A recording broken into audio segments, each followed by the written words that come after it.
Ayer participé en el carácter de entrevistador de un reportaje público al escritor Leonardo Padura en la librería Hernández. Ese evento cultural fue posible gracias a una mancomunión de esfuerzos realizada por tres medios o tres instituciones. La librería Hernández, que nos albergó; Nueva Sociedad, una revista de gran prestigio; y por la editorial que edita todos los libros de Leonardo Padura, que es Tusquets. También realicé un agradecimiento a Lorena, que fue la encargada de poder centralizar y coordinar todos estos esfuerzos. En la presentación de Leonardo Padura dije que era licenciado en Filología y tenía la posibilidad de haber buscado en el diccionario qué significaba eso. Es amor o interés por las palabras. Se ocupa del estudio de los textos escritos, a través de los cuales intenta reconstruir lo más fielmente posible el sentido original de los mismos con el respaldo de la cultura que en ellos subyace. Leonardo Padura estudió literatura latinoamericana en la Universidad de La Habana, vive desde su nacimiento en el barrio de Mantilla, en la ciudad de La Habana. Comenzó como periodista su carrera en 1980 en la revista literaria El Caimán Barbudo. Escribió en el periódico Juventud Rebelde. Tiene innumerables premios como el premio Hamet, el de la crítica, el Premio Nacional de Literatura que obtuvo en el año 2012. Entre sus libros está Pasado Perfecto. Bueno, son libros policiales que se entroncan con la literatura negra norteamericana, y su detective fetiche es Mario Conde. Así tiene entre sus obras Pasado Perfecto, Viento de Cuaresma, Máscaras, Paisaje de Otoño. Ahí en Paisaje de Otoño Mario Conde deja la institución, Adiós Hemingway, y La cola de la serpiente. El teniente Mario Conde, como les decía, el detective que es el que está en todas sus obras del género de la novela negra norteamericana, se caracteriza porque le gusta el café, el alcohol, las mujeres, fuma cigarros Davidoff, 5000, Gran Corona, tiene frecuentes dolores de cabeza, es un escritor frustrado, le gustan las buenas comidas y viene de 2 matrimonios. Lo interesante es que en las distintas obras se entrecruzan los distintos protagonistas. El superior de Mario Conde es el mayor Antonio Rangel, y su subordinado de Conde es el sargento Manuel Palacio. También es interesante detallar las características de las mujeres que forman parte de los personajes y con las cuales tiene relaciones Mario Conde, que es Karina en Vientos de Cuaresma, por ejemplo, Tamara de Pasado Perfecto y Patricia de La cola de la serpiente. Me tomé el trabajo de buscar algunos de los prólogos para saber quién es Mario Conde en las palabras de su autor, de Leonardo Padura. Mario Conde es una metáfora, no un policía, y su vida simplemente transcurre en el espacio posible de la literatura. Lo dice Padura en su libro Máscaras. En otro, como Pasado Perfecto, dice de Mario Conde: los hechos narrados en esta novela no son reales, aunque pudieron serlo, como lo ha demostrado la realidad misma. Y en La cola de la serpiente, que es el último libro de la serie que he podido leer, con ella, como en todas las aventuras de Conde, ocurre lo mismo. Lo narrado es ficción, aunque tiene un fuerte contenido de realidad. Alguna vez Padura dijo: no es que sea mi alter ego, pero sí ha sido la manera que yo he tenido de interpretar y reflejar la realidad cubana. Cuando recibió el Premio Nacional de Literatura, se congratuló de conocer a Mario Conde, que durante 23 años, dijo, viajó con él, ayudándolo a entender este país singular y enigmático en el que vivimos, a veces tan generoso y a veces tan mezquino. Es muy interesante que Mario Conde se haya desprendido o tenga personalidad despegada de su creador, de Leonardo Padura, y en ese aspecto los argentinos podemos dar un ejemplo, como es el caso de Mafalda, que cuando uno habla de Mafalda dice: lo dijo Mafalda, con independencia de que es un dibujo que es una creación de Quino. Vamos entonces a la primera pregunta que le quiero formular a Leonardo Padura. La primera pregunta que quiero hacerle a Leonardo Padura es que creo que sus críticas a la sociedad cubana son más fuertes como Mario Conde que como Leonardo Padura. Muy buenas noches, muchas gracias a todos los presentes, a la librería por cedernos este espacio acá esta noche y bueno, por supuesto las instituciones que han participado en esta posibilidad de regreso a Buenos Aires después de 20 años sin haber venido a Argentina. No sé qué decirte realmente con respecto a lo que me preguntas, porque mi trabajo no solamente se concreta en la narrativa, en la novela, también sigo haciendo periodismo.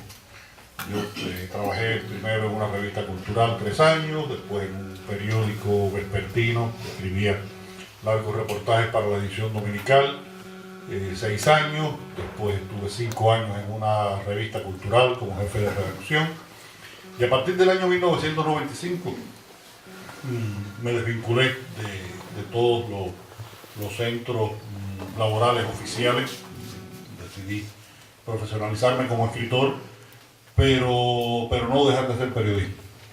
Y desde entonces colaboro con una agencia de prensa que se llama IPS, Interpress Service, primero solamente con la oficina de La Habana, ahora también con la sede central en Roma, y ahí hay un periodismo que tiene mucho que ver con la mirada social que muchas veces no cabe en las novelas por distintas razones, entre otras razones, porque escribo una novela cada 3, 4, 5 años, dependiendo el tipo de libro que esté trabajando.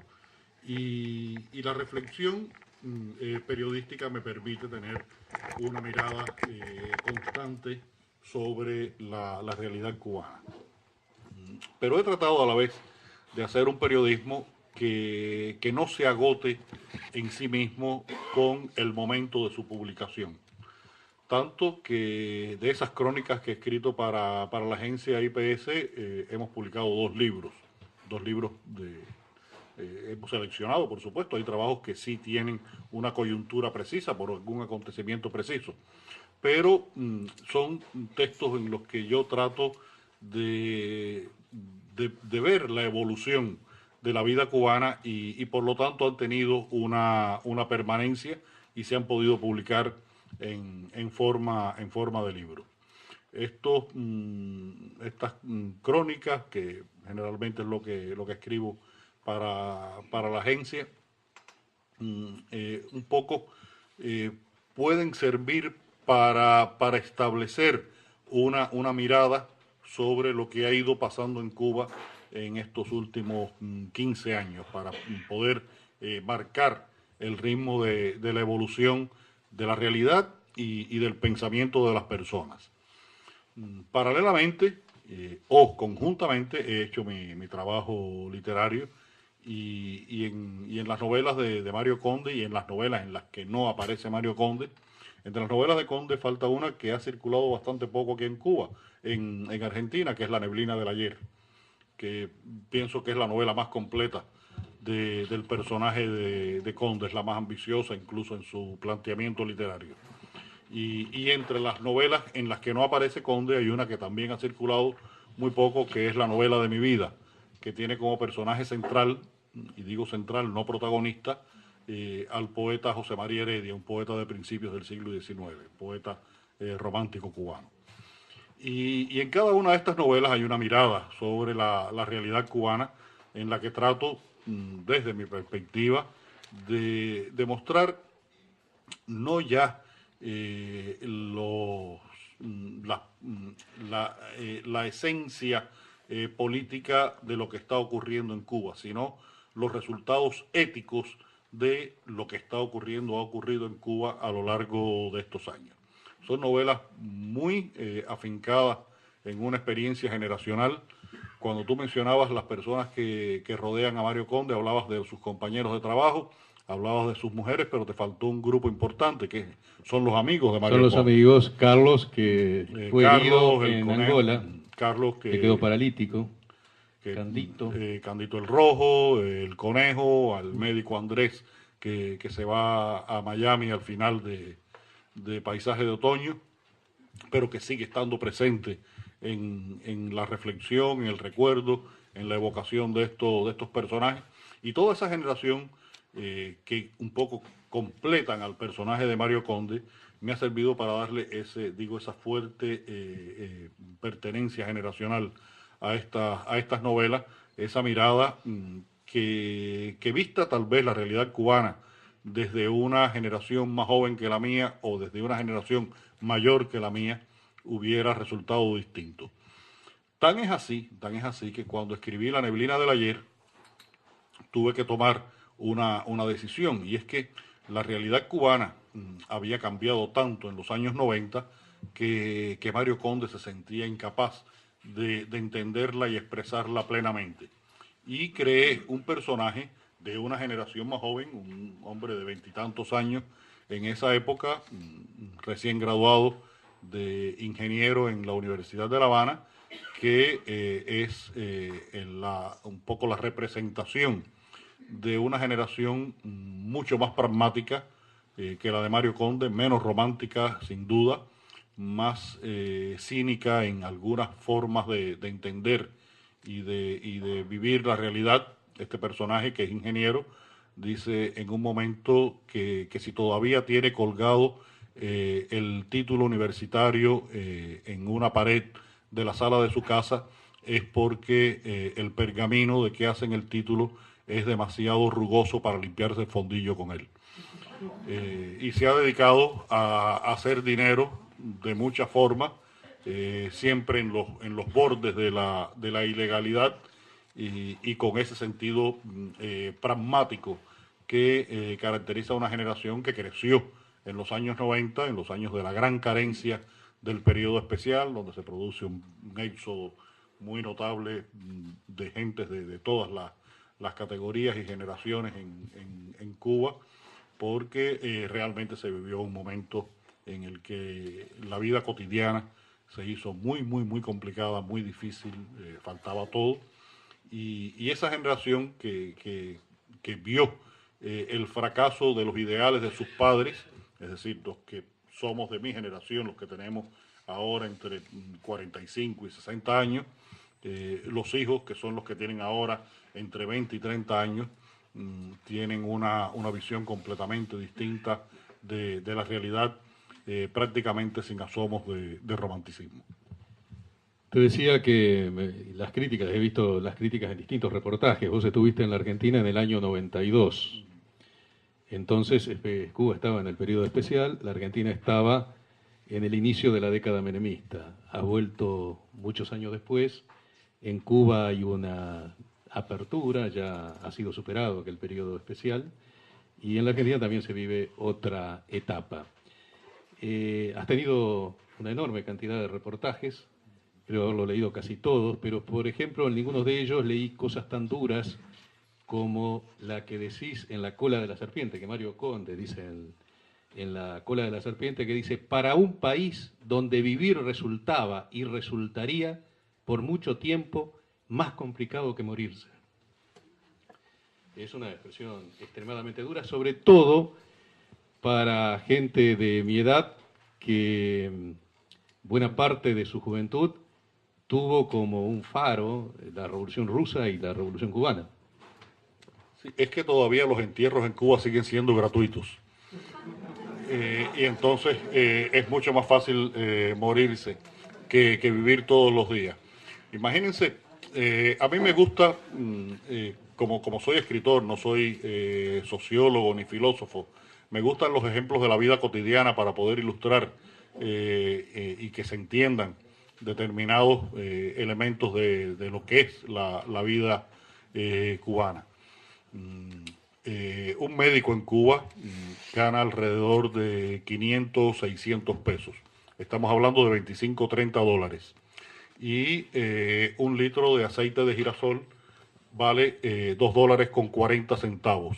Es decir, un litro de aceite de girasol es el 10% del salario de un médico. Ese médico, por supuesto, no puede vivir de su salario.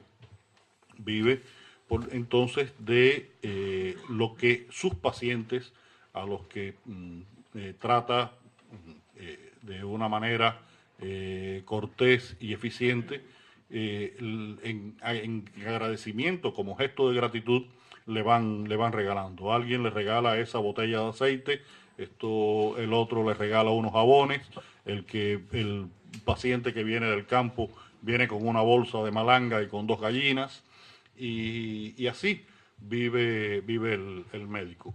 Hay otras personas que no tienen ese contacto directo con la gente y tan necesario como es el caso del médico, y tienen que buscar otras alternativas de supervivencia. En esos años más complicados del periodo especial, y aquí hay algunos cubanos que saben que no estoy mintiendo un ápice en lo que digo, hubo una expresión que adoptamos como la esencia de lo que ocurría en Cuba. No había transporte, faltaba la electricidad a veces hasta 18 horas diarias, no había medicina, no había nada. Pero dijimos que las cosas estaban tan complicadas que en realidad todo se había resumido, se había sintetizado en 3 problemas nada más. Teníamos solo 3 problemas, que eran el desayuno, el almuerzo y la comida, todos los días. Y eso, por supuesto, que crea una sensación de que la vida se hace muy difícil, y para muchas personas. A veces eso uno lo siente de una forma muy directa, muy inmediata. Nosotros en mi casa teníamos una vecina, gracias a mi trabajo, porque no se lo debo a otra cosa que mi trabajo, yo puedo tener un nivel de vida un poco mejor que el de la mayoría de los cubanos. Publico mis libros en España, recibo unos adelantos, unas regalías por esos libros, en Francia, en Italia, en fin, y eso me permite tener un nivel de vida superior. Y cuando uno tiene ese nivel de vida superior, puede hacer cosas como cuando va a comer pollo, quitarle la piel al pollo, porque la piel del pollo, como todos ustedes saben, tiene un alto contenido de colesterol. Pues teníamos una vecina a la que nosotros le dábamos esa piel del pollo. Ella la cocinaba y con la grasa que sacaba era que cocinaba su comida. Esa vecina hubo un momento en que enfermó y se murió, y todos pensamos que lo mejor que le había pasado en ese momento era morirse realmente, porque las condiciones en las que estaba viviendo ya eran bastante precarias. Y es duro decirlo de esa forma, pero creo que es la realidad que vivimos en Cuba. Mario Conde es un escritor frustrado. Un escritor pospuesto. Bueno, Él va a escribir en algún momento. No me lo frustres todavía. Bueno, No me lo frustres todavía. en realidad yo te diría que uno de los cuentos que aparece escrito por Mario Conde en Máscara, sí, un cuento en Máscara. Sí, Máscara, un cuento del cual se puede hacer una novela policial muy interesante. Pero veo que Mario Conde lee, por ejemplo, Conversación en la Catedral, de Mario Vargas Llosa, El Guardián en el Tringal, de Salinger, El Siglo de las Luces, de Alejo Carpentier, y lo lee a Leonardo Padura, porque lee Fiebre de Caballo, que fue una de las novelas de Padura, la primera. Mi primera novela. Bueno, justamente hablando de libros, en La Cola de la Serpiente, Conde le cuenta a Rangel, su jefe, un día ese hombre me advirtió que yo estaba preparado y me dio, trabajaba en una biblioteca donde había un bibliotecario cojo, Mario Conde. Y en la época de estudiante de Mario Conde, que en el instituto donde estudiaba había un bibliotecario que le gustaba que los muchachos tuvieran una relación con la cultura, con la literatura, y los trabajaba en ese sentido. Claro, ahí vos escribiste: Un día ese hombre me advirtió que ya estaba preparado y me dio un libro. Lo había forrado con papel de periódico para que no se viera la portada y me dijo, léetelo, este es un libro sobre la esclavitud, pero si lo lees, tú serás más libre. Era una novela que suponía que nadie debía leer. Tú serás más libre. Era una novela que se suponía nadie debe leer en Cuba, un libro peligroso. ¿Y cuál era ese libro? 1984. Y me cambió la vida. Lo he leído unas 10 veces y de verdad me ha hecho más libre, porque me enseñó que hay muchas formas de ser esclavo. Pensó con dolor como de aquel tiempo de gracia y sueños la realidad le había robado. Demasiados jirones y que el mundo donde vivía cada vez se parecía menos al prometido mundo perfecto que les dibujaron la retórica y la trascendencia del momento histórico, un mundo para cuya construcción, todavía en proceso, les impusieron precariedades y prohibiciones y les exigieron sacrificios, negaciones y hasta mutilaciones, incluso físicas. Es una descripción de un estado policial, porque esta es la característica de 1984. Hace alrededor de un año vimos mi esposa y yo la versión cinematográfica de Rebelión en la Granja. Y cuando terminamos, Lucía se sintió físicamente mal viendo la película. Y por supuesto las películas sintetizan mucho lo que dicen los libros. Los libros llegan mucho más en cuanto a esta posibilidad de reflexión. Pero solamente viendo la película se sintió afectada por ella. Yo recuerdo que mi primera lectura de 1984 no fue en la época del preuniversitario. Creo que era difícil que un bibliotecario hiciera eso, aunque es posible que lo hubiera hecho. Lo leí años después y fue una lectura que me removió, porque tiene mucho que ver con lo que es el dominio de la mente de las personas, la creación del destino de las personas. Y creo que estoy pagando mi deuda con Orwell y 1984 con la novela que acabo de escribir, que se va a publicar en septiembre y se llama Herejes, que es una novela sobre la decisión de 3 individuos en 3 momentos históricos diferentes, en 3 contextos completamente distintos, de optar por su libertad individual, por sacrificar incluso su destino al punto de cometer una herejía en distintos grados, en distintos niveles, según la época histórica en que sea, por optar por el riesgo de asumir la libertad individual, que creo que es uno de los bienes inalienables que debe tener el individuo. Mario Conde, a lo largo de las novelas que yo leí, no leí todas porque no todas están publicadas además en la Argentina, ve los aspectos negativos, como en general es la novela negra. Lo mismo pasa con Dashiell Hammett o con Chandler, pero en ningún caso lo veo a Mario Conde acceder a una educación que desde afuera se observa muy positiva de parte de lo que sucede en Cuba, de un nivel de salud que en general es considerado muy interesante, en realidad como una de las grandes conquistas de la Revolución Cubana. No lo enfermas nunca a Mario Conde para decir de pronto, bueno, esto está bien en Cuba. El problema es que Mario Conde tiene un hígado a prueba de balas. Y en uno de los...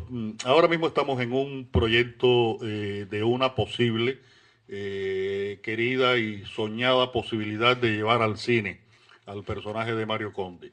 Hemos trabajado en esta posibilidad hace más de 10 años.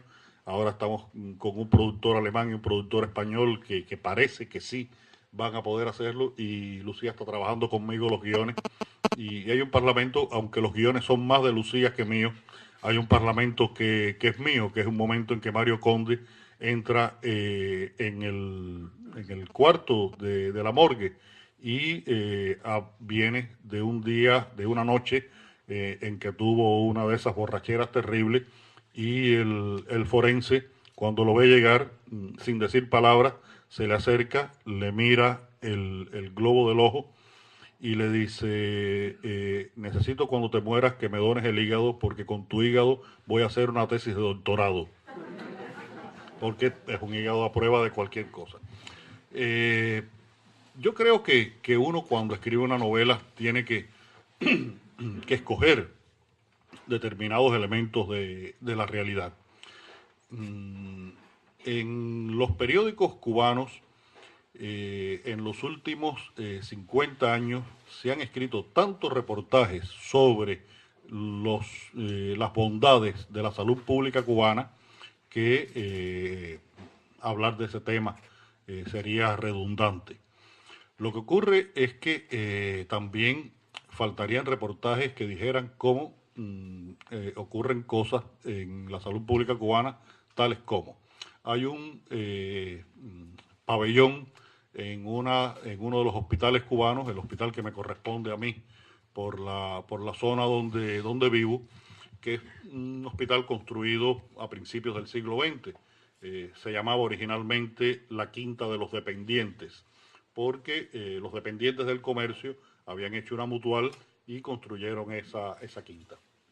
Y hay un pabellón que tiene un puntal muy alto que en la parte de arriba del techo tiene unas ventanas para que circule el aire y tenía un mecanismo que con unas cadenas, estamos hablando de un edificio construido en 1910, 1920, unas cadenas con las que se abrían y se cerraban esas ventanas. Por supuesto, esas cadenas desaparecieron y las ventanas, algunas están abiertas, otras están cerradas. Y un día estoy ahí en ese pabellón, donde por cierto está la consulta de proctología, es donde se van a ver las personas que se han operado de hemorroides. Y me pongo a fijarme que ha habido un artista abstracto que ha pintado las 3/4 partes de las paredes del pabellón con unas rayas.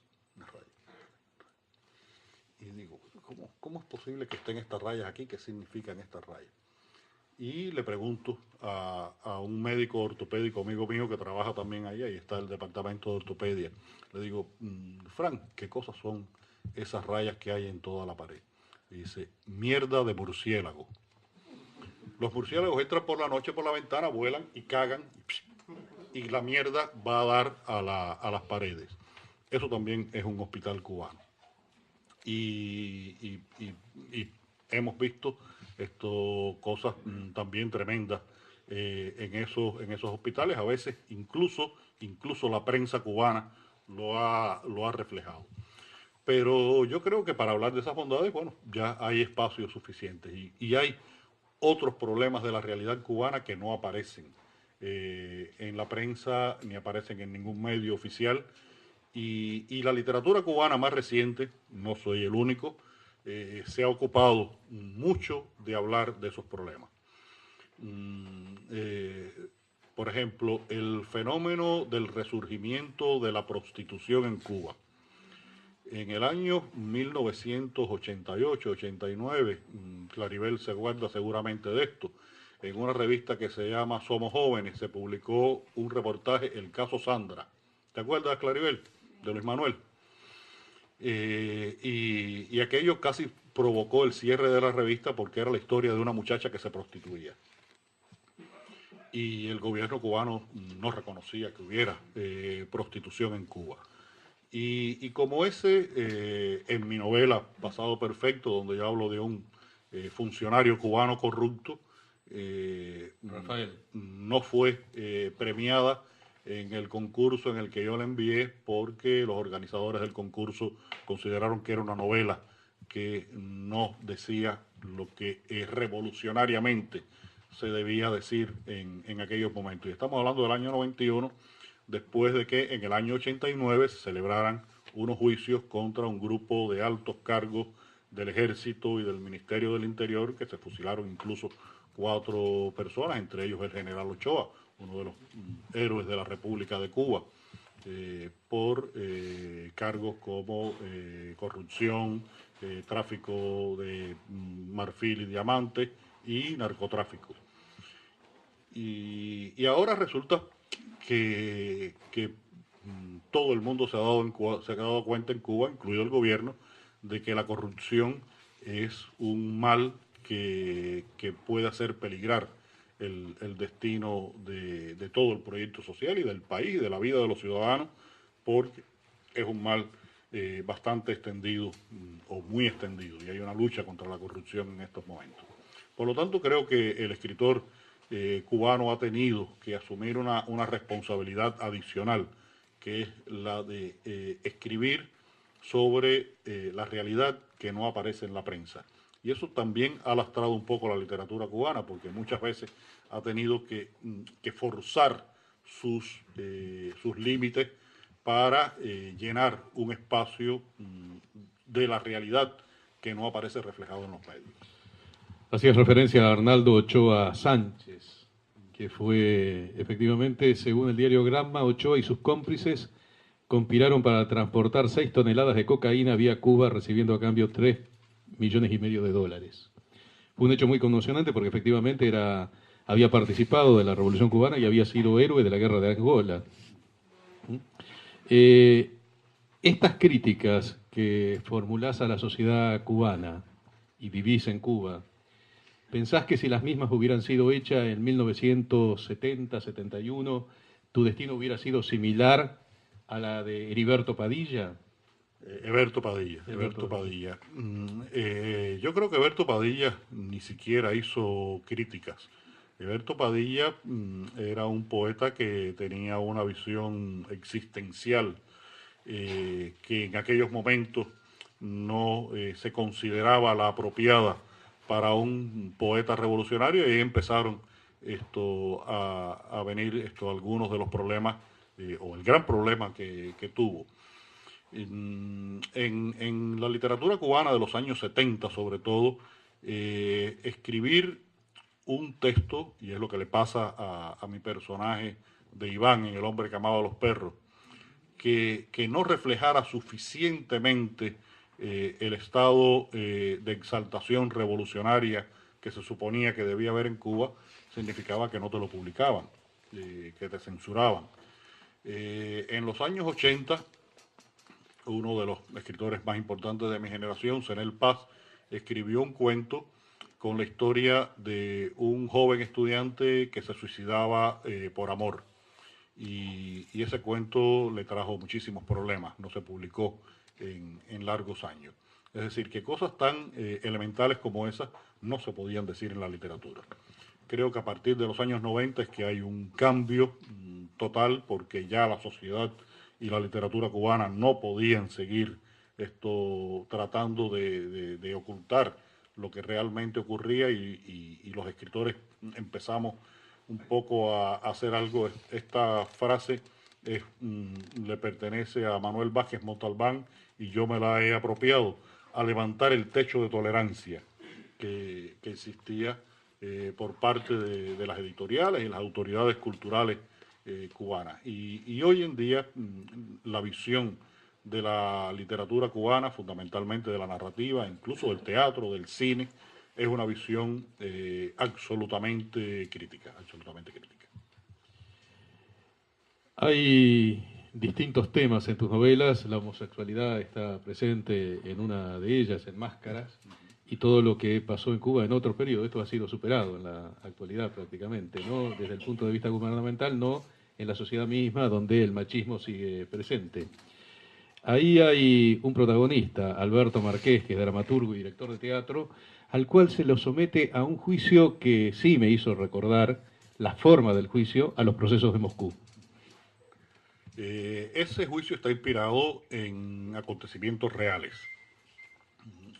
En el año 1971, después del caso de Heberto Padilla, se celebra en Cuba un Congreso de Educación y Cultura, en cuyos acuerdos finales se decía que las personas con tendencias homosexuales o creencias religiosas no podían trabajar en el sistema educacional cubano ni podían representar la cultura del país.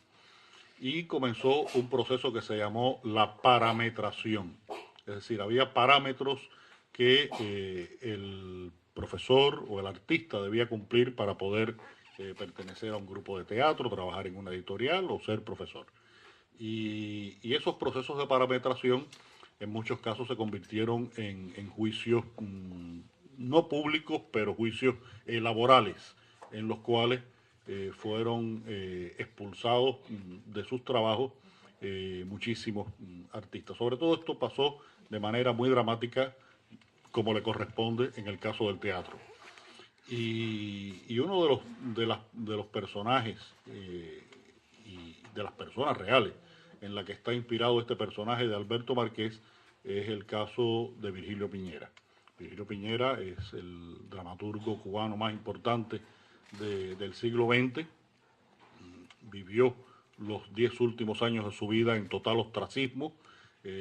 No se le mencionaba, no se le publicaba, no se le representaba, no se hablaba de él en la prensa y murió completamente abandonado. Incluso las personas que se reunían o hablaban con Virgilio podían sufrir consecuencias de distinto tipo por tener una amistad con un hombre tan pernicioso como era Virgilio Piñera. Lo curioso es que después, en los años 80, se produce una rehabilitación de estos escritores, como Virgilio o como el propio Lezama Lima, que vivió igual hasta su muerte marginado. Y nadie dio una explicación, nadie ofreció una disculpa por esa muerte civil a la que fueron condenados tantos artistas cubanos a lo largo de los años 70. El caso Padilla dividió a la intelectualidad latinoamericana. Tan es así que ese es posiblemente uno de los motivos, después hay otro personal, del distanciamiento entonces entre Vargas Llosa y García Márquez. Incluso ahí hubo una dura polémica en muchos de los intelectuales de América Latina.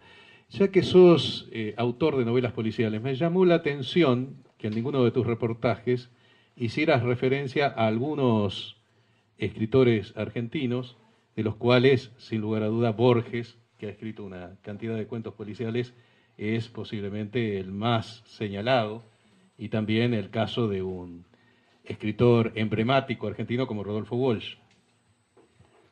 Yo tengo un libro que se llama Modernidad, Postmodernidad y Literatura Policial, en que dedico un largo espacio a estudiar la obra de Borges y Bioy Casares como iniciadores de una tendencia paródica dentro de la literatura policial latinoamericana, como una de las formas de manifestación que tuvo. Tuvo una fase mimética y una fase paródica, y de la fase paródica, por supuesto, que Borges y Bioy Casares fueron los máximos representantes, tanto que el personaje se llama Parodi. Y hablo de la literatura, cómo se va adaptando y se va latinoamericanizando determinados recursos de la literatura policíaca, y uso como ejemplo justamente el caso de Rodolfo Walsh. Además, tengo escrito el prólogo a la edición más reciente que se publicó en Cuba de Operación Masacre y ¿Quién mató a Rosendo?, donde hablo de la técnica periodística, novelesca de Walsh en estos dos largos reportajes. Hay una definición acerca del intelectual que dio Rodolfo Walsh en el primer número del diario de la CGT de los Argentinos, una central emblemática, el 1 de mayo de 1969. Me gustaría que hagas algún tipo de apreciación. Decía Walsh: el campo del intelectual, la conciencia es por definición el campo del intelectual.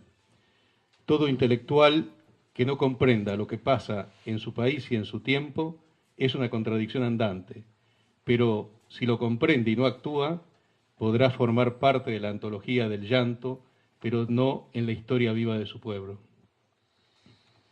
En esencia estoy de acuerdo con Walsh en lo que dice. Creo que en buena medida el intelectual debe ser una conciencia crítica de la sociedad. Es una fórmula que se ha usado mucho, se ha debatido bastante, pero creo que debe serla. En mi caso personal, yo creo que tengo una responsabilidad ciudadana con respecto a mi realidad y mi capacidad de poder expresar y de poder publicar, de utilizar la palabra como instrumento de trabajo, me da un sentido ciudadano de compromiso con esa realidad en la que vivo. Por ejemplo, las crónicas que yo escribo para esta agencia IPS, las que publico con la oficina cubana de IPS,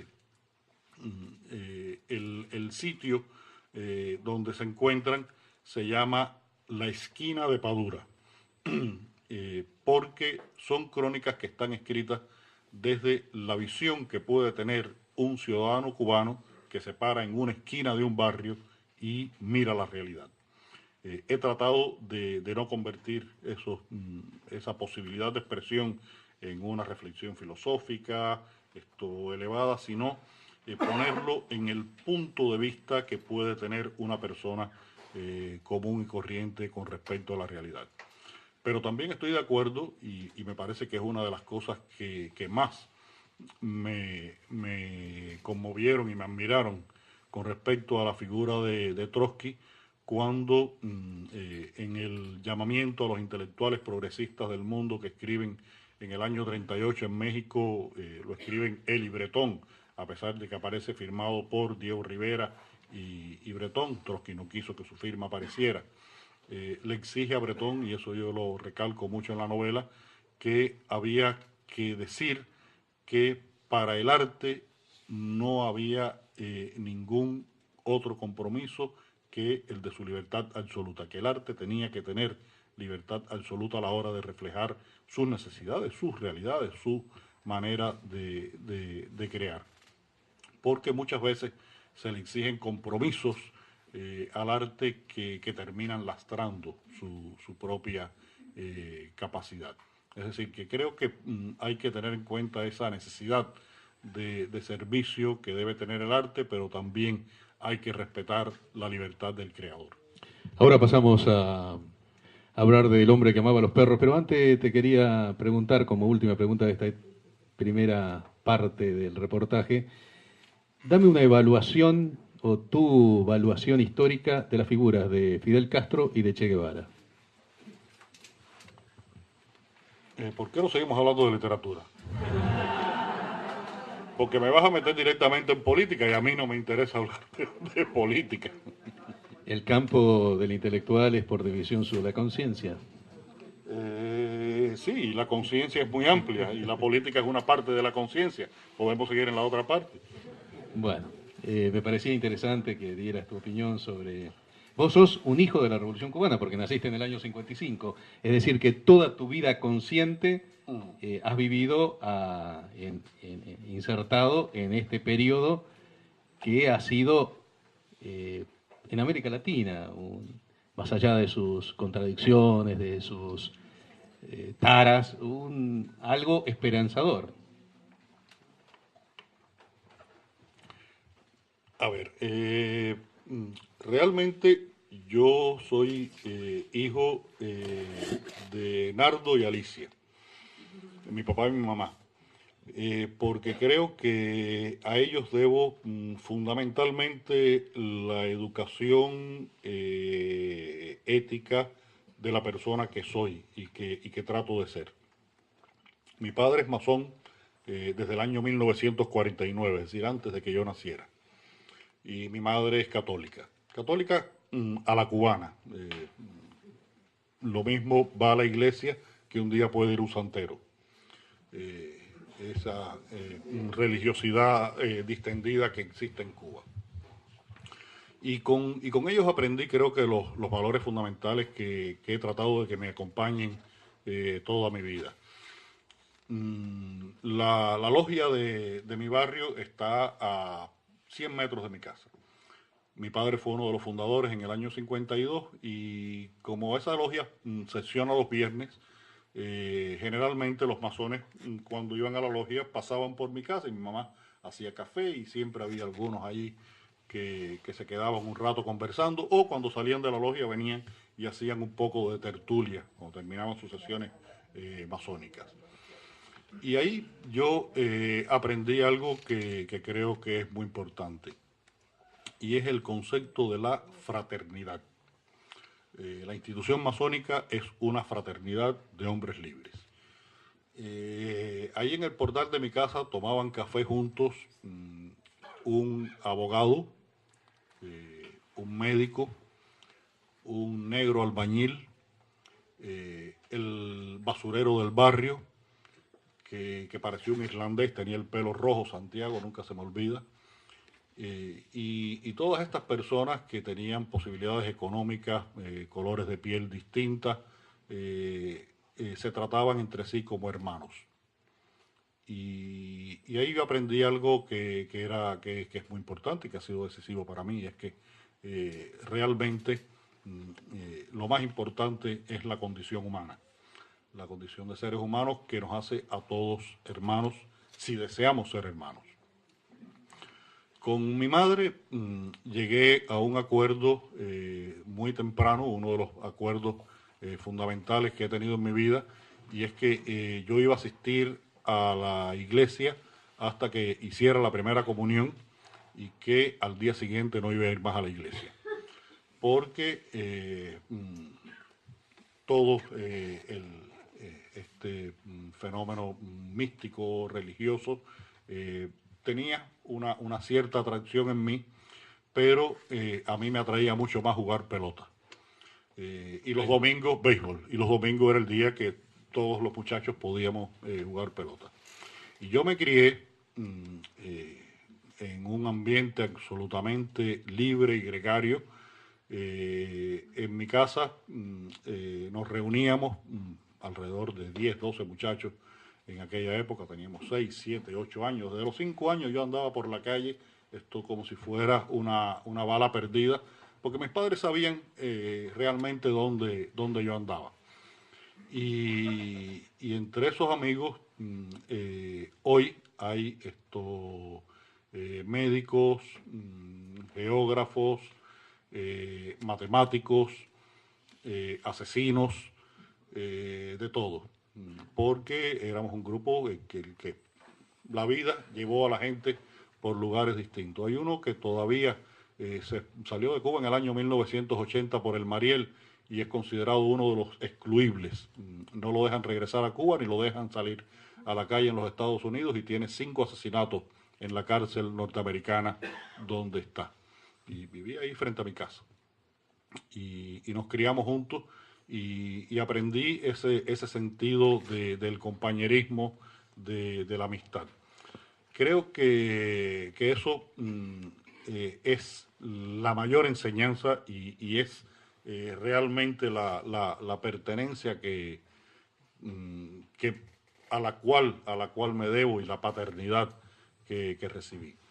Todo esto además ocurre en un momento en que están sucediendo grandes cambios económicos, sociales y políticos en Cuba. Yo tengo 3 años, cumplo 4 años, cuando triunfa la revolución y realmente el cambio revolucionario potenció esa posibilidad de poder vivir de esa manera y aprender de la solidaridad, del compañerismo, de la hermandad entre las personas. Por lo tanto, creo que para mí haber vivido los años de la revolución en mi niñez, además en ese momento en que cambian tantas cosas, fue importante, pero fue decisivo aprender de mis padres un sentido humanista de la vida, un sentido, ese sentido católico a la cubana de mi madre, su mejor amiga, iban juntas a la iglesia, iban juntas a ver a los santeros, era una negra más prieta que aparato que se llamaba Petronila, y mi madre es la madrina de las hijas de Petronila, y Petronila es la madrina de uno de mis hermanos, la madrina católica. Es decir, que fue una educación, como te digo, en un sentido pragmático, en un sentido no filosófico, de entender que todas las personas éramos iguales en el sentido en que éramos seres humanos y éramos personas. Quiero pasar a otro tema, pero como hay tantas cosas interesantes para preguntarte, esta nueva situación en Cuba da seguramente situaciones de desigualdad.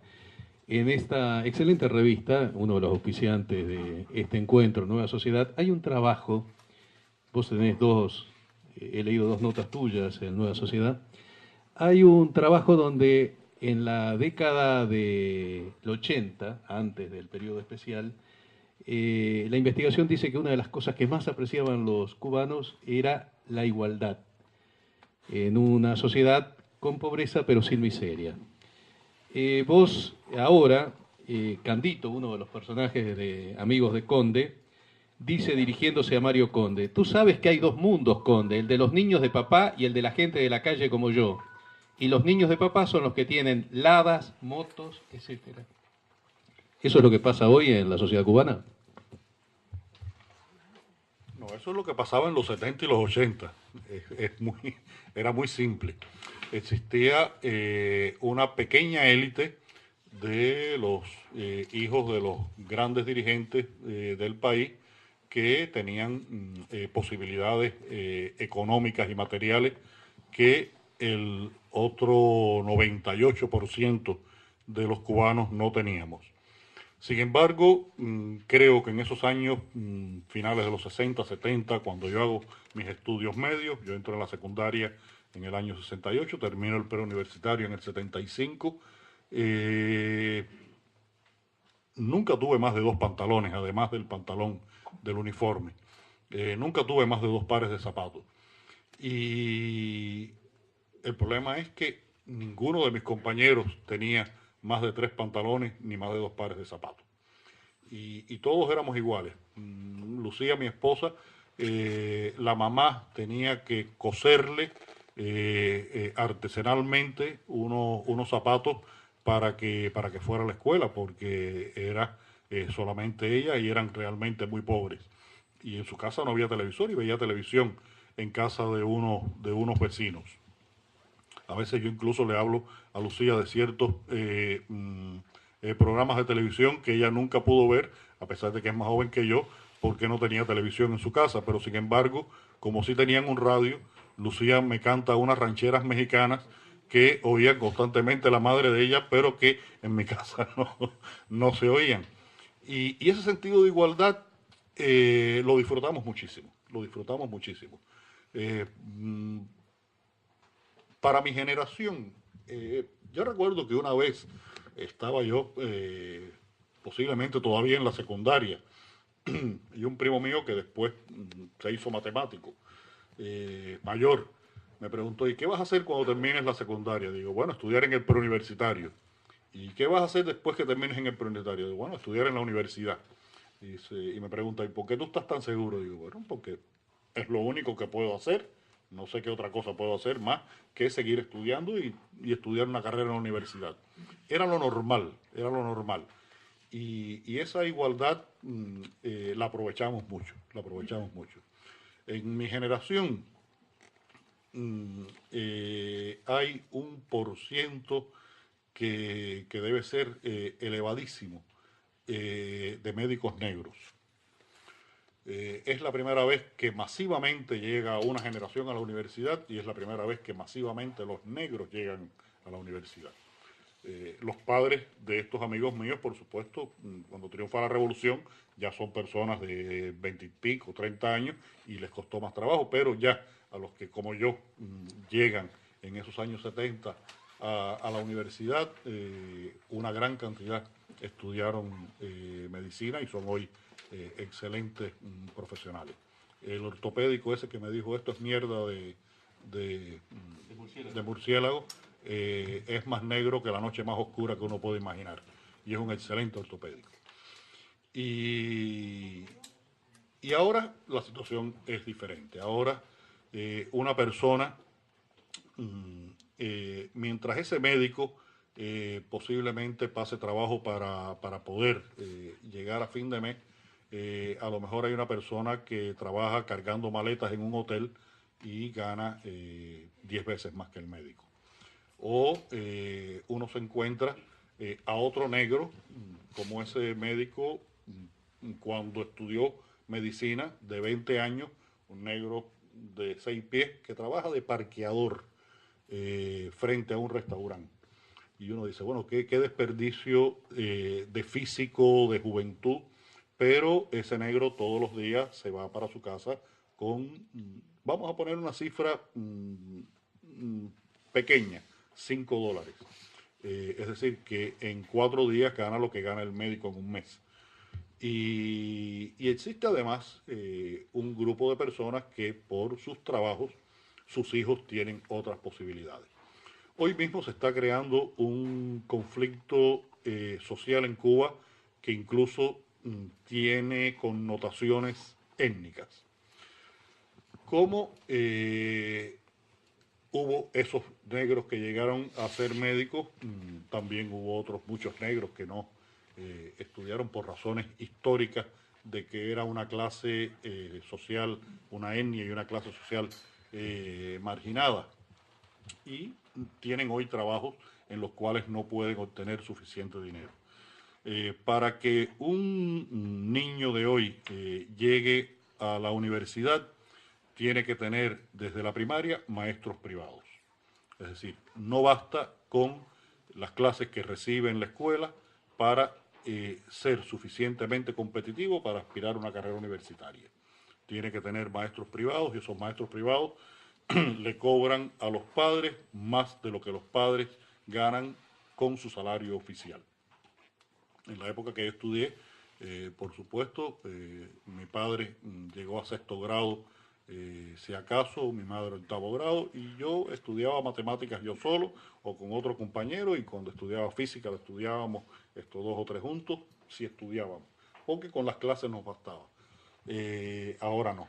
Ahora la universidad se ha restringido, hay menos carreras y solo llegan los que están mejor preparados, y los que están mejor preparados son los que económicamente sus padres pueden pagarle una escuela privada que no existe oficialmente, pero que existe realmente en Cuba.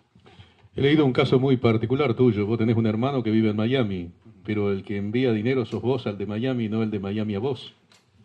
Eso es... Los periodistas a veces exageran, Esto le mandé dinero 1 o 2 veces, pero no me paso la vida mandándole dinero porque además tampoco gano suficiente como para eso. Ahora pasamos a la novela, que es una novela extraordinaria realmente, El hombre que amaba a los perros. Vos hacías referencia al manifiesto acerca de la libertad del artista, firmado por Breton, y en realidad escrito por Breton y Trotsky y firmado por Rivera. Hay que recordar que es difícil concebir un personaje de la magnitud de Trotsky que en medio de la guerra civil posterior a la Revolución Rusa, Trotsky es el creador del Ejército Rojo, tenía que movilizarse en su tren hacia los distintos frentes de batalla, que eran unos cuantos, y mientras tanto escribía literatura y revolución. En realidad uno no se imagina a ninguno de los dirigentes políticos actuales en medio de esas circunstancias dramáticas escribiendo literatura y revolución. ¿Qué es lo que te llevó a enlazar el tema del trotskismo? O en realidad te haría una... Bueno, sí, primero, ¿qué te llevó a enlazar o preocuparte por el tema de Trotsky en un país como Cuba, que por razones históricas, que no vienen al caso ahora analizar, dependía de la Unión Soviética, la Unión Soviética regía el estalinismo, y por lo tanto en Cuba el trotskismo era ignorado? Fue también una forma de expresar estas críticas a la sociedad cubana que has estado expresando a lo largo de todo este reportaje? En realidad mi interés no fue el trotskismo, fue Trotsky. Y más que Trotsky, Permíteme apenas una acotación. Sí. Sí, está muy bien, ujú, porque me parece que hay que diferenciar mucho entre la figura de Trotsky y los seguidores que se dicen trotskistas.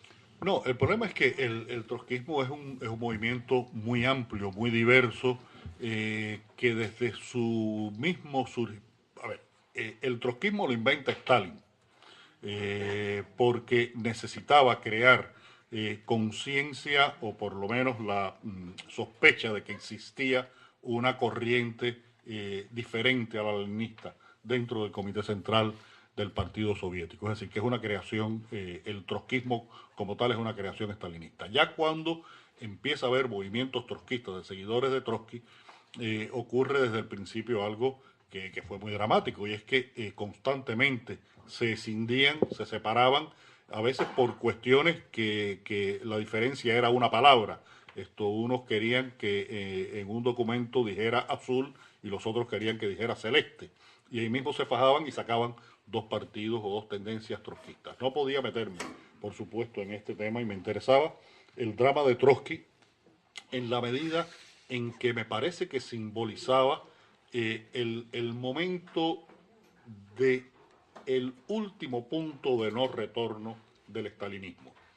Desde el año 29, Stalin tiene todo el poder en la Unión Soviética, expulsa a Trotsky, comienza la colectivización, viene un periodo absolutamente terrible para la Unión Soviética, que es el periodo de la hambruna, sobre todo en Ucrania, donde mueren varios millones de personas. Hace poco vimos un documental, mi esposa y yo, donde no sé cómo, ni sé de dónde, sacaron material fílmico de la situación física de los ucranianos durante ese periodo de la colectivización, y son imágenes que si las ponemos en un campo de concentración alemán, nos parece que son exactamente las mismas. Hubo incluso casos de canibalismo en Ucrania en esa época. Después viene todo el problema con respecto al ascenso del fascismo en Alemania, que Stalin impide una alianza entre el centro y la izquierda para evitar lo que tal vez era inevitable, porque tal vez el fascismo o Hitler hubiera de todas maneras ascendido al poder, pero por lo menos se lo hubieran hecho un poquitico más difícil, y a través de la internacional Stalin impide este proceso. Viene la Guerra Civil Española, en la que descubro, con una relectura que únicamente se ha podido hacer en los últimos años, el papel terrible de los asesores soviéticos. Que se pudo hacer en Cuba. No, en el resto, en todo el mundo, porque la mayor parte de esa documentación estaba en los archivos de Moscú. Hay un libro de este gordo que se llama España traicionada, que son documentos de la internacional y de los órganos secretos soviéticos que estaban en los archivos de Moscú y que no se conocían. Y esos documentos es el libro más devastador que se pueda leer sobre cuál fue el papel de la internacional y de los asesores soviéticos en la Guerra Civil Española. Bueno, pero sin esos documentos sacados de Moscú, en la década del 60, ya por ejemplo el Fondo de Cultura Económica publicó un libro, La Revolución y la Guerra de España, de Pierre Bru y Émile Terminé, donde está perfectamente analizado el asesinato de Andrés Nin, la exterminación del POUM. Ya se sabía algo, pero se supo mucho más a partir de los años 90 con estos documentos. Los juicios de Moscú, toda una serie de acontecimientos históricos que marcaron la esencia del estalinismo. Y cuando ya parecía que no faltaba más nada, Stalin dice, ya, maten a Trotsky. Cuando Trotsky era menos importante, cuando tenía menos poder, menos seguidores, cuando estaba más aislado, había comenzado la guerra, que debía ser el interés fundamental de Stalin en esos momentos. Bueno, me falta ahí como la guinda del pastel, el pacto de amistad y colaboración entre la Unión Soviética y Alemania, que bueno, todos saben lo que significó. Y ese momento en el que se produce el asesinato de Trotsky me parece que adquirió por lo menos para mí, un carácter simbólico muy especial. ¿Por qué me acerco a la figura de Trotsky? Me acerco a la figura de Trotsky simplemente por desconocimiento. En Cuba no teníamos ninguna información de quién era Trotsky y precisamente eso fue lo que despertó mi curiosidad. Cuando años después llego a saber que Ramón Mercader había vivido y muerto en Cuba, ya sabía que Ramón Mercader había sido el asesino de Trotsky.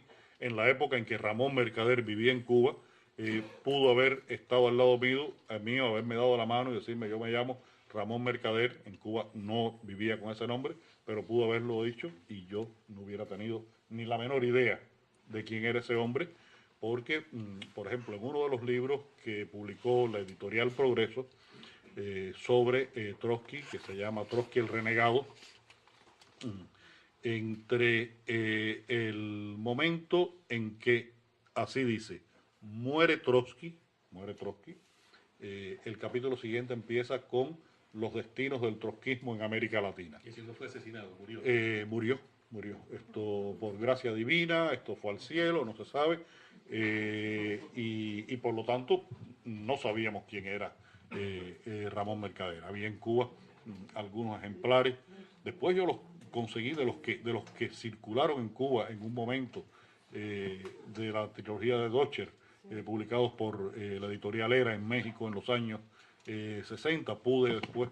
Son tres libros, son los tres libros: El Profeta Armado, El Desarmado y El Desterrado. Son esos que circularon en Cuba. Fue con unos que yo trabajé porque era una persona que los tenía desde aquella época, pero las personas que lo tenían no los prestaban. Sacar esos libros de una casa podía ser como el libro que el bibliotecario le da a Mario Conde, forrado con papel de periódico. Y yo creo que fue eso, sobre todo el desconocimiento, lo que me llevó a tener un interés por saber quién había sido Trotsky. Y ya después viene un proceso que es mucho más difícil de definir, cómo un conocimiento se puede convertir en una obsesión, y una obsesión en la idea para escribir una novela, que de eso sí soy incapaz de explicarlo. Ahora, Trotsky tiene en su persona una serie de cualidades poco frecuentes. Era un excelente orador, dicen. Era un gran escritor. Eso se puede observar, y te pido la opinión ya como escritor de lo que puede ser, por ejemplo, su autobiografía, Mi vida. Y como analista político, Historia de la Revolución Rusa es un monumento al análisis político. No, Trotsky indiscutiblemente es uno de los grandes intelectuales de la época de la Revolución Rusa. Es posiblemente el más intelectual, junto a Lenin, de todo este grupo, en el que había varios, no eran solamente ellos, porque fueron un grupo de hombres que fueron muy cosmopolitas, vivieron en varios países de Europa, se relacionaron con la inteligencia de la época, en la Europa de antes de la guerra y de durante la guerra, eran políglotas, eran revolucionarios clandestinos, pero también revolucionarios públicos que fundaron muchos movimientos políticos y sociales, y ahí está la gran diferencia con Stalin. Stalin simplemente fue un conspirador que trabajaba en las bases del partido, y nunca fue un intelectual como fue Lenin o como fue Trotsky, que además tuvo una serie de mentores muy importantes antes y sobre todo después de la revolución de 1905 en Rusia, que lo ayudaron a conformar esa personalidad tan compleja y con esa capacidad cultural que tenía Trotsky. En el caso de Trotsky y de Ramón Mercader, primero, en tu libro se mezclan varias cosas, o por lo menos uno puede intuir ciertas cosas, pero el hombre que amaba a los perros, Ramón Mercader amaba a los perros, Trotsky amaba a los perros, y el escritor cubano muy parecido a vos, pero por supuesto no sos vos, es Iván Cárdenas, también amaba a los perros. ¿Mm? Todos, suponiendo de que Iván Cárdenas y Leonardo Padura, simplemente como una pequeña concesión, estamos con un seudónimo. Trotsky adoptó el seudónimo de un carcelero de Odessa, él es León Davidovich Bronstein, el carcelero se llamaba Trotsky, y en el caso de Ramón Mercader tiene una infinidad de seudónimos. Incluso fue enterrado en la Unión Soviética con nombre falso. Y la paradoja, me parece más notable de esta historia, es que cuando finalmente es expulsado de Noruega por los exportadores de arenque en Noruega, Trotsky, en el último capítulo de su autobiografía la llama el planeta sin pisado. No había país que le diera alojamiento, le diera la posibilidad de seguir viviendo en algún país. Y se lo dio solamente al México revolucionario de la Revolución Mexicana, cuyo último representante fue Lázaro Cárdenas. Y a Mercader, muchos años después, le sucede lo mismo. Tenía un planeta sin visado. El único lugar que le permitieron o que pudo ir a radicarse fue Cuba. ¿Qué podés sacar de este entrecruzamiento que es prácticamente una novela sin necesidad de hacer la novela?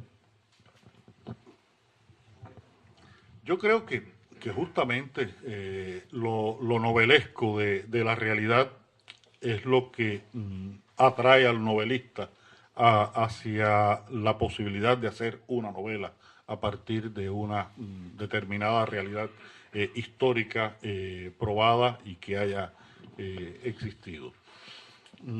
Y muchas veces también, en el caso específico de esta novela, tengo la sensación de que Mercader solo se completa como persona convirtiéndose en el asesino de Trotsky. Y hay una relación ahí entre víctima y victimario que puede ser bastante complicada y bastante enfermiza. Y donde juega mucho el papel también de la madre, que vos la desarrollás también, a Caridad Mercader. Sí, no, Caridad Mercader es un personaje fundamental en la construcción de lo que fue Ramón Mercader, que pasó no solo por varios nombres, fue varios hombres, porque en sus identidades se fue transformando. El Jacques Pornard, que en París conquista muy fácilmente, además, a Silvia Geloff, la secretaria de Trotsky. Era hermana de una joven que había sido secretaria de Trotsky, otra joven trotskista que había sido secretaria de Trotsky. Es un hombre completamente diferente al Ramón Mercader, que estaba en una trinchera en la Guerra Civil Española. Es una transformación ahí profunda y esencial del carácter del personaje. Pero respecto a lo que me decías del tema de los perros, es histórico que Trotsky tenía devoción por los perros. Se lleva una de sus perras al exilio, que era también un borzoi ruso. Cuando vive en Francia, en Barbizon, recoge unos perros que vivían allí en esa zona y los lleva para su casa, que conviven con él hasta el momento en que se tiene que ir. Y después en México tiene perros, y la foto que aparece en la portada es una foto de México jugando con los perros que tenía allí. Y los perros de Mercader también son perros reales, tan reales que los que hayan visto una película cubana del director Tomás Gutiérrez Alea, Titón, el de Fresa y Chocolate, una película anterior que se llama Los Sobrevivientes, y si no la han visto, a lo mejor está en YouTube, la pueden ver. Los Sobrevivientes, los perros que aparecen en la primera parte de la película, esa familia burguesa que se encierra en una casa a esperar a que pase lo que está ocurriendo afuera, que es la revolución, son los borzois de Ramón Mercader. Es decir, que están graficados incluso en el cine cubano. Y en el caso de Iván, bueno, pues ya le construyo esta relación con los animales y lo hago forzando un poquitico la realidad. Lo hago que termine siendo veterinario, un poco veterinario de barrio, por su cercanía con otros veterinarios con los que trabajó mientras era corrector de una revista. Y me apoyo mucho en los perros porque personajes como Trotsky y como Mercader, yo necesitaba acercarme a su humanidad y a veces me costaba trabajo. En el caso de Trotsky, Trotsky tiene una vocación política tan fuerte que a veces cuesta trabajo descubrir al ser humano. Y en el caso de Ramón Mercader, bueno, es un hombre que comete un asesinato de una manera despiadada y era un fanático absoluto y una manera de encontrarle su lado humano era esta relación real que tuvo con los perros. En todos tus libros, por lo menos de los que yo he leído, aparece una dedicatoria a Lucía, que es tu mujer. Lucía también tiene la misma, es filóloga como vos. En el caso de Trotsky, cuando Ramón Mercader le clava el pilot ese en el cerebro, él no pierde el conocimiento inmediatamente, sino que tarda en perder el conocimiento, y le dice a Natalia Sedova, su mujer, te amo, Natalia, y le pide a los guardias que cuiden de Natalia. Entre esa dedicatoria permanente a tu mujer en todos tus libros y este momento final de Trotsky, en donde cuando tenía grabado ese zapapijo en el cerebro, lo último que dijo fue te amo, Natalia, que era su segunda mujer. Hay que recordar que tuvo 2 hijos con Natalia, los 2 fueron asesinados por Stalin, y las 2 primeras hijas que tuvo con su primera mujer, bueno, no fueron asesinadas, pero el contexto en que vivió Trotsky, una murió tuberculosa y otra por problemas psiquiátricos, se suicidó. ¿Pero qué me quieres preguntar? Exactamente. Que si me meten un piolete en la cabeza, yo digo, Lucía, te amo. No, ya decís, Lucía, te amo en cada uno de tus libros. No, porque yo soy el que un día le voy a dar con el piolete en la cabeza a ella por portarse mal. Entonces te voy a hacer una última pregunta para dar espacio a los concurrentes. Me llamó la atención, y decime si es una casualidad, que vos, tu mujer y Joanny Sánchez, la bloguera, los 3 son filólogos. Parece que es una profesión peligrosa, ¿no? Eso de estudiar las palabras y te has dado una definición ahí completa. A ver, hay algo que, por supuesto, las personas que nos conocen a mí y a mi esposa hace tiempo lo saben. Yo tengo una relación con mi esposa desde el año 1978.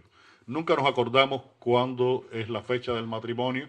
Nos acordamos el día, pero el año siempre se nos olvida porque da lo mismo un año que otro, porque desde el año 78 andamos juntos. Además, tuvimos una vez que divorciarnos, yo le contaba el otro día a Mariano la historia del divorcio mío y de Lucía y se moría de la risa, porque como son las cosas en Cuba, hubo un momento en que hicimos una ampliación de la casa y cuando salió la nueva propiedad, Lucía aparecía, por supuesto, como copropietaria de la casa, lo cual significaba, con las leyes anteriores cubanas, y con las actuales todavía, que si la mamá de Lucía se moría, la casa de Lucía, la casa de ella de toda su vida, la perdía, porque no podía tener 2 propiedades.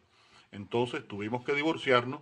En el acto de divorcio, Lucía me cedió la parte que le correspondía de la nueva propiedad y a los 3 meses nos volvimos a casar. Hicimos una boda con fiesta y todo, con los mismos amigos, todos más barrigones, más canosos y tal, pero nos volvimos a casar. Y de verdad, Lucía ha sido para mí un elemento muy importante en mi trabajo, porque suele ser mi lector más despiadado. En todos mis trabajos tengo una deuda de gratitud con ella porque a veces me ayuda a resolver cosas que a mí no se me han ocurrido y ella me ayuda en eso e incluso hemos trabajado juntos en en varios proyectos. Ahora estamos trabajando juntos en este tema de los guiones de cine. Y sobre todo, creo que lo más importante es que, por lo menos yo, soy un escritor que necesita estabilidad para poder hacer mi trabajo. Y Lucía me ha brindado mucho de esa estabilidad y es algo que ha sido importantísimo para haber podido escribir todo lo que he escrito en estos años. Además, cocina bastante bien.